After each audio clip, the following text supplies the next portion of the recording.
In terms of the problems I see ourselves solving, it's about getting our clients to think about the future.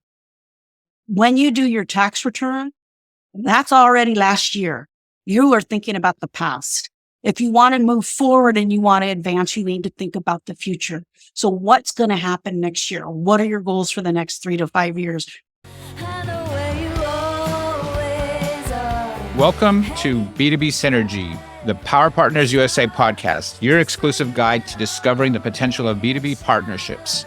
I'm Alan Armijo, owner of Power Partners USA business-to-business introduction and referral service. Our members are B2B professionals who team up to provide each other repeat referral business or collaboration. Today's episode shines a light on Trish Wright, owner of Ameri Tax Preparation and Bookkeeping Services here in Long Beach and Bixby, Knolls. Trish, I'm really looking forward to this conversation because as a client of yours, I like how you simplify and keep the drama out of tax preparation, that process for my personal and business taxes. Now, everyone has to do tax preparation. So is that the main focus of your business, or how does the bookkeeping fit in? So preparing taxes is the main focus of our business. Bookkeeping fits in if it's something our clients need. We have a particularly strong niche in doing business entity structure evaluation. So we move a lot of sort of higher end Schedule C people into S corporations. And then as S corporations, to be in compliance, you have to do double entry bookkeeping. So we provide that. Can you describe your client makeup? The kinds of people who come to us, obviously people in the neighborhood who see us and they hear about us from the neighborhood. A lot of people come to us because they're a little bit too messy for the CPAs. We're okay helping you get straightened out and to figure out how to get your accounting package organized more. We're not afraid of the mess. And then we get the self-employed people who have a sense that they need a different business entity. And then we get a fair share of people who are just tired of the prices of the CPA and they feel like they're just mailing their stuff in and the CPA is mailing stuff out. My apologies to CPAs out there. And they want more than that. And so they get tired of the CPA and the CPA's prices without feeling any engagement to that person. And we have covered 19 states and 5 different countries. We take everybody from, low income to high income, whatever Long Beach is. And everybody gets the same amount of respect wherever they are on the demographic continuum. So you can work out of state? Yes. Okay. Yeah. So yes, I am licensed in Washington and New York, the only states that do require an additional license. So the other states don't require a license. And that ends up being our clientele. Okay, great. Good to know. This is the start of tax season. What changes or updates to the tax codes are you preparing clients for this year? So the focus this year is primarily on getting people ready for 2025 when the 2018 tax code changes start sunsetting. And some of the benefits of that dramatic change in the tax code actually go away. So we've been educating clients in that area. This year in particular, there's not too many specific changes for this year, but obviously we're still working through all the changes that hit in 2018 and then all the COVID changes that hit in 2020. And then they've gone back to normal in 2023. So people are adjusting to being ping pongs in the tax world of rules. Yes. Well, how do you stay up all these changes in tax laws and regulations? Is each year different from the last? Every year is different. Some years are more dramatically different than others, but every year is different. And we just subscribe to, blogs and tax publications and continuing education and the IRS blurbs. And we just have a variety of incoming information that we use to stay on track. So, the tax season can be a stressful time for both the client and the professionals in maybe even on your side too, but how do you and your team manage the workload and maintain that high level of service during this peak time? We have the ability to sort of manage the workflow because over time we've kind of perfected our systems. There's an ebb and flow to the tax season. Different kinds of people come in January than in February. Different kinds of people come in April than in March. They have different needs, but we just have the processes and procedures in the front office and the back office to kind of stay on top of things. How many people are on your team? Because you have 2 offices, right? So we have 2 offices. We have 3 to 4 people in each office all the time. And then in the off season, we have scaled back hours. It's 3 days a week. Yeah, I work directly with you most of the time, but I have called in and your staff there have been very helpful and Yeah, we we back each other up on everything. So I can answer pretty quickly anything about any client, even the ones that aren't my point client. And then we also work together as a team. So if a particular new client, say, comes in and they're working with our accountant X, we usually have a team meeting and strategize after we see the documentation, what the next steps are for this client. We don't just drop numbers in a return and say you're done. We always want to make sure that we know what's going on in your life 2 to 3 years out so that we can plan for what's going on 2 to 3 years out. So we have a strategy meeting about that as a team, and things like be sure to talk to them about this, this, and this, because going forward, that's what they're going to need. People have big transitions in their lives. Obviously getting married and having kids is a big transition. Shifting to buying a home is a big transition. Then becoming a home and a rental owner or an investor is another transition. As people hit their 30s, they're at their peak earning years and they are driving their businesses and they're very aggressive in that. So that's another big transition as they ramp up their businesses. And then of course, retirement is another big transition that requires planning conversation for, not just for the regular stuff that you see a financial planner for, but for how to handle your taxes, voluntary withholdings, taxes on pensions and required minimum distributions. So we work as a team to outline what the strategic and proactive things are for that client. So almost any time anybody can pick up the phone and give you an answer and be informed. Right. Well, now I'm kind of wondering if you have your own rental properties or you have kids going into college, how does that play into your tax preparation? Because you're going through it yourself and then somebody else comes in and says, do you tell them, do you think about this? Do you think about that? Well, I always thought I was a very good business executive. You'll remember that I spent 4 years working on the Barbie brand at Mattel, and I was at the Activision when it was a startup, right? So I was a very good executive because I did everything, including washing the dishes, right? I did public relations, I did packaging, I did, advertising. I was in front of the camera, I was behind the camera. I did the business plans, right? So I did everything from vacuuming the floors, because Activision was a startup when I was there, to the highest level stuff. And so I feel like that practice, my philosophy is that everybody is a business. Everybody's life is a business, that you need to guide this life. You need to strategize about your life. You always need to be thinking 3 to 5 years out. And I've done everything, right? I've had the 2 kids. They've gone through school. They're successfully adulting. I've done the rental properties. I've done investments. I was part of the dot-com bomb. Like I've been through the up cycles of the market. I've been through the down cycles of the market. I've been through the up cycles for real estate and the down cycles of real estate. So I feel like I can really commiserate wherever people are at in their life at that time and provide value. And that's where those team meetings come in when I'm meeting with the accountants and we're discussing a client and we talk about what needs to be thought of going forward. So I think that's what makes that integrated work philosophy effective. Yeah, I get that. I get that from you when I sit down with you and we talk about our things because, we change each year and you're right with us. So can you explain a little bit more about the types of businesses you deal with? And, are they all different from one another on how they approach taxes? And I'm talking without getting into the weeds and everything, but, S Corps versus partnerships versus sole proprietors, the C Corp, are they all coming at you? Okay.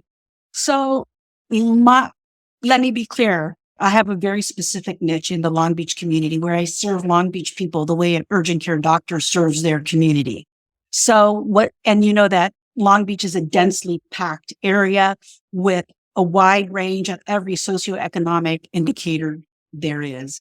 But I am a 10-person employee and below I'm like a $2 million company and below. Once you get into the next level, I always say my clients have graduated. I'm very happy when they graduate onto the next level. But once you get to the next level, you need a different kind of practice than I have. And I am aware of that. I'm very good at servicing those people those very successful small business owners who have a tiger by their tail. And I'm very good at getting them organized and on the right track with their business structure, their asset protection. And we do it on a small scale, right? But we still need asset protection and we still need the best business entity structure for our business, for taxes and for protection. And so I do that. I just do that for these small entrepreneurs that are growing. And I hope that the way we handle this office in this part of being part of their village, that we are giving them the tools they need so that they can like graduate from us and move on to a bigger CPA practice because they got more zeros at the end of their name. So that's on the business side. On the personal side, we do trusts, we do high-end people, we do a lot of stock brokerage accounts with lots of numbers behind them. And we're a pretty humble office. And I think those people, they actually like the humility of our office. They feel very comfortable here. We try to set up like a living room environment. And that has proved effective for our office. On the personal side, it's a much wider range. On the business side, we'll have more of a niche. Well, and that's what I said in the beginning is that we felt comfortable with you because, we've bopped around to different accountants and we've had different experiences. In our case, I don't think accounting is all that difficult for what we're doing. So, but why should an accountant make it more difficult than it is? Yes. Well, and I do think that our industry has done a disservice to itself by just being data entry people. When you look at a tax return, I can almost immediately tell what's going on in that person's life just by looking at a tax return. And that becomes important if you have to add value to your client. And otherwise they can just do it on TurboTax, or otherwise you're going to just use AI to do it. And that accountant has to give you value and they have to work with you as part of the team and they have to encourage you with your business and with your life to do better, to think ahead, to be strategic. Right. As a reminder to everyone, Power Partners USA is a B2B introduction service. We introduce business professionals to each other who can provide each other repeat leads and referrals or do business collaboration. We are targeting this podcast, Trish, to your Power Partners to bring you more repeat referral business. Who are your Power Partners that give you repeat business and how do you work with them to benefit you and them and the client? So believe it or not, my lead source of referrals is other accountants. When you're in the space of a $10 million business, you don't want to do personal tax returns. So CPAs tend to give me a lot of business because I like the messy people. You don't have to be perfect when you come here, and they don't want to do, a $2 million or a $500,000 or a $200,000 business. We're fine doing that. So I get a lot of referrals from there. I get referrals from trust attorneys. And I get referrals from business attorneys and real estate agents, in particular, real estate investors. We have a really strong niche and a high amount of expertise in the real estate space, investor space. So those are my leads. In what ways can your Power Partners leverage your expertise in tax preparation services to enhance their own services and provide value? I want my clients to have a great village. And I think I don't think you can self-serve accounting. I don't think you can self-serve legal services or real estate services. You can self-serve gas and soda. So I just want a good village around my clients. And I'm always looking for people who I trust, that I think are authentic and aren't slick, because I'm not slick, right?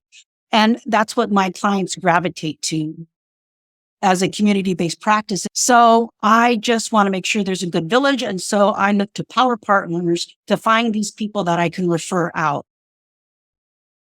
Right. I mean, do you ever have the need to bring in another professional, whether it be legal or just some kind of real estate advice or legal advice when you're doing tax prep? I have, like anybody, I have a network of accountants and CPA types. And whenever we get something funky, we call each other up and we talk like, this is funky. What have you seen? What's going on with the IRS in this area? How often do they audit a 1031 exchange? This one's a little unusual. So I have my network of accountants/friends, and I call them, they call me. We refer people out, particularly with real estate. There's tax attorneys. There's very specialized tax attorneys out there. There's real estate tax attorneys that do nothing but real estate tax law. There's real estate attorneys, plus there's all those issues with inheritances and trusts and stuff like that when there's problems. So they do come into play, and we end up being a referring agent that way. In your experience, what are the common financial mistakes that individuals and businesses make, and how can they avoid them? This goes across all categories, all ages, all business models. You don't know what you don't know, and you think you know it. You think you can Google it and understand what Google is saying.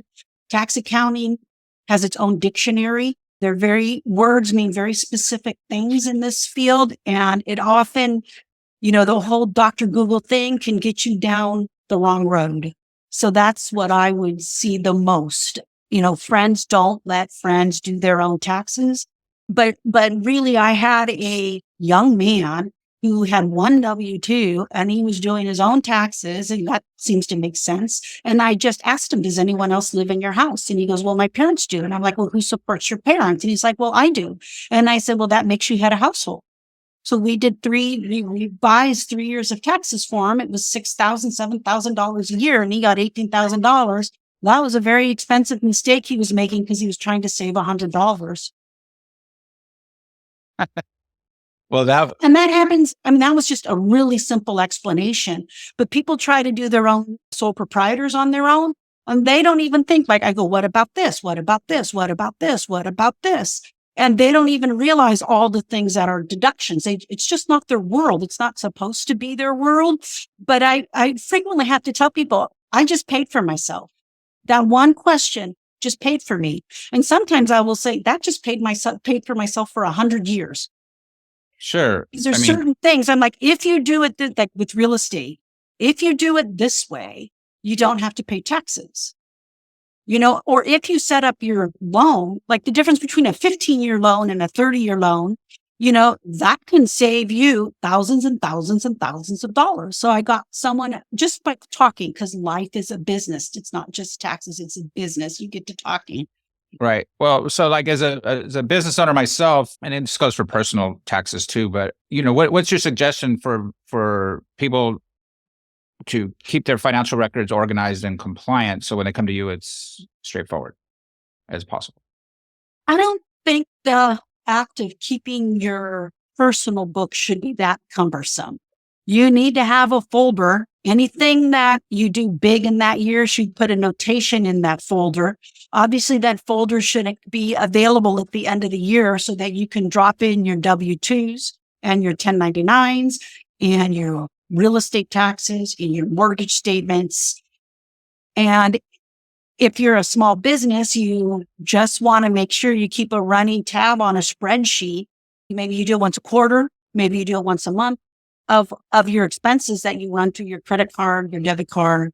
You shouldn't use cash because there's no tracing cash. So just make sure it's on a debit card or a credit card. And then very easily every 3 months, you can, update your spreadsheet. And at the end of the year, you just have to finish 1 month and you're done. So I think it can be really simple. If you're an S Corp, you have to do double entry bookkeeping. So that's QuickBooks, and a lot of, face it, electricians and plumbers and real estate agents and graphic designers are running around like crazy trying to do their job. They don't have time to do QuickBooks. But just like anything, you need to take time to exercise and you need to take time to do your bookkeeping. So find a way of doing that works for you. What is the biggest problem or problems that you solve for your clients that you see yourself solving? In terms of the problems I see ourselves solving, it's about getting our clients to think about the future. When you do your tax return, that's already last year. You are thinking about the past. If you want to move forward and you want to advance, you need to think about the future. So what's going to happen next year? What are your goals for the next 3 to 5 years? People don't think about it. Just by putting the idea in your brain then begins to think about it, and you start doing those kinds of things that move you forward. And people don't run their life enough like that, where they're thinking forward, and they just get trapped in inertia. I think one of the biggest things that we solve for our clients is when sole proprietors have now graduated to the next level, when their business is successful enough and consistent enough and has a staying power, a sole proprietor might not be the right thing for them. They might need to move things forward. So that might be an S corporation somehow. The other things that when people start collecting assets, when they start owning their own home and then they start buying rental property, we need to have a discussion about how to protect your assets. And that might mean putting things in LLCs. So I think that by talking with clients and seeing their vision of their life, that we can help them protect their assets, and we can help them keep more money in their pocket, and we can help them with their business entity structures to save pretty significant tax dollars pretty quickly. Well, I like what you said about when you're doing your taxes, that's last year. And then, so you should be thinking forward. And I don't know how other businesses think, but I just know that, in the last 15 years, we've had extreme changes in the economy, both up and down and sideways. And so as an entrepreneur, a business owner, thinking forward is really the job of the CEO. And, but how do you equate that to your tax situation? In other words, I know that I need to do something different to make more money.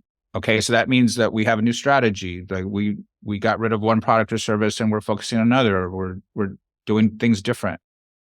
But I don't think of that in terms of taxes. What would you suggest there?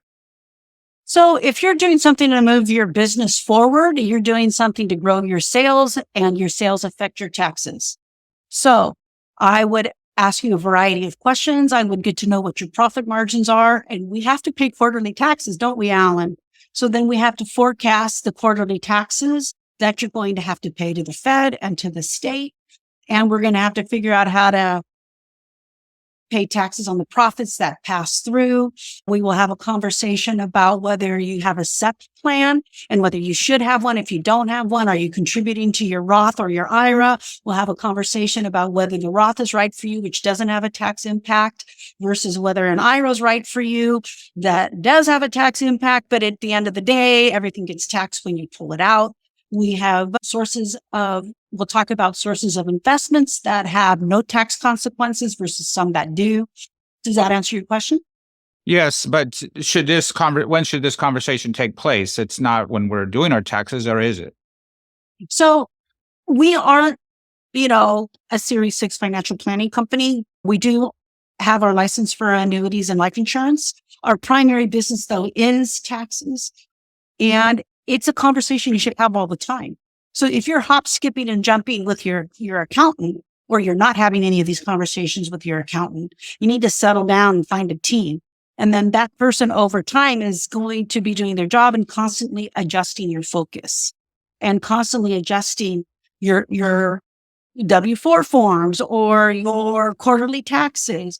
When people head into retirement, you have to do voluntary withholding. They don't know what to do, and they forget. And then I get new retirees all the time wondering why they owe $12,000, $15,000, $20,000, because it's the first time they had to do an RMD and they didn't know how to take out taxes. So if they had not been doing their own taxes, they would have been set up and not had this shell shock at the end of the year. Now they don't know how to pay it, and they have to take out even more money from the 401k to pay their taxes. So a good conversation with an accountant on an ongoing basis, it's just course adjustments. Usually when you come in, there might be a whole lot of discussion, but the longer you're with an accountant, it's more course adjustments. It's fine tuning and tweaking and actually recognizing that you're on the right track. Great. And like the with an S corp, it's not like quarterly taxes so much as your payroll is your tax, right? When you pull out that payroll. It really depends on how big your S corporation is. So small S corporations, I should say this, by the time you hit $50,000 to $60,000, the break-even point for being an S corporation, the headaches of being an S corporation, the few extra costs of being an S corporation, that's sort of the break-even point.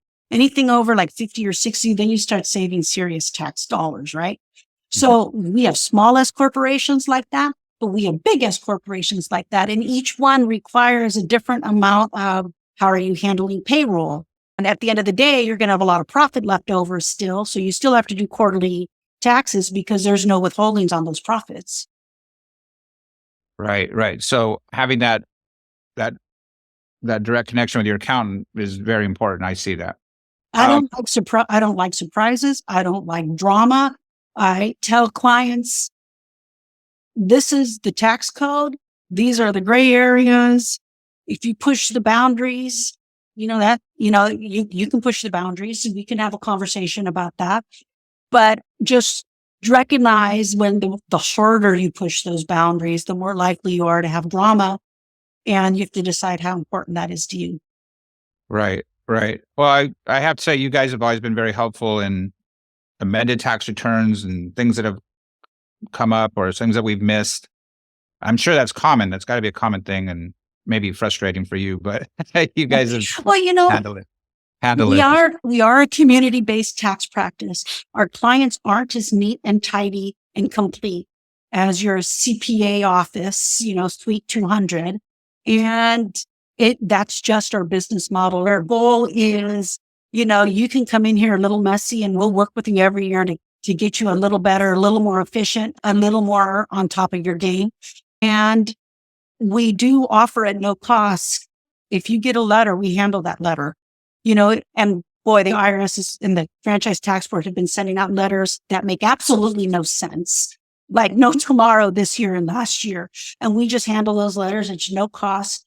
Once you're a client of ours, you're pretty much a client of ours all year, unless you do something really crazy like you need a 1040X, that takes some time. So we're going to charge you for your time. That's not where we're going to make our money. Our money comes by you coming in every year because you like how we treat you and you like the outcome. Our money comes from clients that return, and it comes from the first time we do their tax return, not all the add-on crap.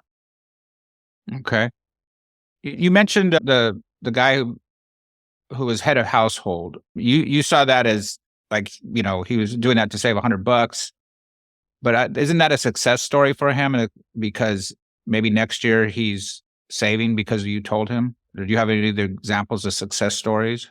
During the COVID, when all those stimulus checks were coming out, I was telling people left and right that their kids needed to get off their 19-year-olds needed to get off their tax return because as adults, they would get all the 3 stimuluses, which was more than their credit that they were getting for them. So that's another example of they didn't know to get their kid off their tax return. Like they're 19, let's get them all 3 stimuluses and let's have them file their own tax return. So that's another area of like, you don't know what you don't know when the tax code and life changes super fast. Well, There's too many of them, Alan. There's a million of them. Yeah. So, all right. Can we talk about the cost structure of your services? Sure. Yeah. The cost structure of our business is that we charge by the form like most accountants do. You never want to go to an accountant who charges a percentage of the refund because there's no incentive to save you money. And there's just an incentive to be tricky. So you don't want to go to that kind of person. So we charge by the form. We're not Bloomingdale's, but we're not Payless. I would say that we're fairly, versus CPAs, we're a lot less expensive. Versus H&R Blocks, we're competitive with H&R Blocks. They're kind of, we provide way more service than they do and a way higher level of staffing than they do. Most of our staff are enrolled agents or have degrees. They're licensed, insured, and bonded, which is sort of standard in the industry. And then I would say that on the corporate side, this because we do small corporations, that we're very, very competitively priced. So we covered a lot, Trish, and you make tax preparation very interesting. I really enjoy having you as our, accountant tax preparer, and looking forward to engaging with you a little bit closer as we start thinking more in the future instead of the past. Well, thank you. I appreciate that. I do think that, it's important when you go into your tax appointment that you remember you're dealing with the past and you have to set yourself up for the future. And I think it's also just really important to know that you don't have to be perfectly ready to file. I know a lot of you hate taxes. You want to put it on the back door. You want to file an extension. Just give yourself a little bit of grace and know that you don't have to be perfect to be ready to file. And we're here to help you.